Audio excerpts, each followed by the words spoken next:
দেশে পূরণকৃত প্রাণীজ আমিষের 2/3 আসে ব্রয়লার মুরগি থেকে। তবে এটি খাদ্য হিসাবে কতটা নিরাপদ? বিশেষজ্ঞরা বলছেন, ব্রয়লার মুরগিতে ব্যবহৃত অ্যান্টিবায়োটিক মানুষের রোগ প্রতিরোধ ক্ষমতা কমানোর পাশাপাশি মৃত্যুরও কারণ হতে পারে। তবে অ্যান্টিবায়োটিক প্রয়োগ কমানো এবং প্রয়োগের 10 দিন পর তা বাজারজাত করলে খাদ্য হিসাবে এটি নিরাপদ। সরকারি ও বেসরকারি উদ্যোগে নিরাপদ ব্রয়লার মুরগি উৎপাদন করছেন গাজীপুরের 150 জন খামারে। শেখ জায়েদের রিপোর্ট। 90-এর দশকে দেশে বাণিজ্যিকভাবে ব্রয়লার মুরগি পালন শুরু। এতে প্রাণীজ আমিষের ঘাটতি পূরণের পাশাপাশি কর্মসংস্থানের সুযোগ সৃষ্টি হয় অনেকের।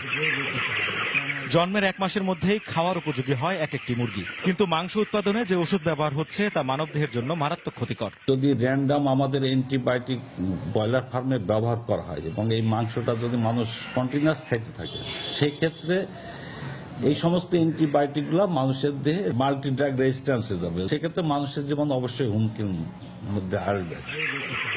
তবে সুখবর হচ্ছে, এরই মধ্যে নিরাপদ এই আমিষ উৎপাদন করছেন গাজীপুরের শ্রীপুর উপজেলার কর্ণপুর গ্রামের 150 জন খামারি।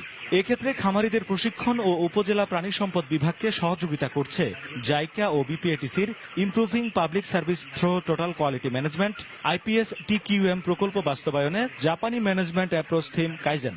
জনসেবার মান বৃদ্ধিকরণের লক্ষ্যে বিভিন্ন রকমের প্রজেক্ট নেওয়া হয়েছে। এটা হলো কাইজেন থিমের মাধ্যমে। যেহেতু এখানে বায়োসিকিউরিটি প্রচুর পরিমাণে ডেভেলপ করছে, সেই ক্ষেত্রে আমাদের এখানে রোগ বালাই অনেক কম হচ্ছে। যেহেতু আমাদের এখানে রোগ বালাই কম হচ্ছে, সেহেতু আমাদের এখানে খামারিদের মেডিসিন অনেক কম লাগছে। আগে 1000 মুরগির মধ্যে আমরা 5000 টাকা টিকাদান করতাম।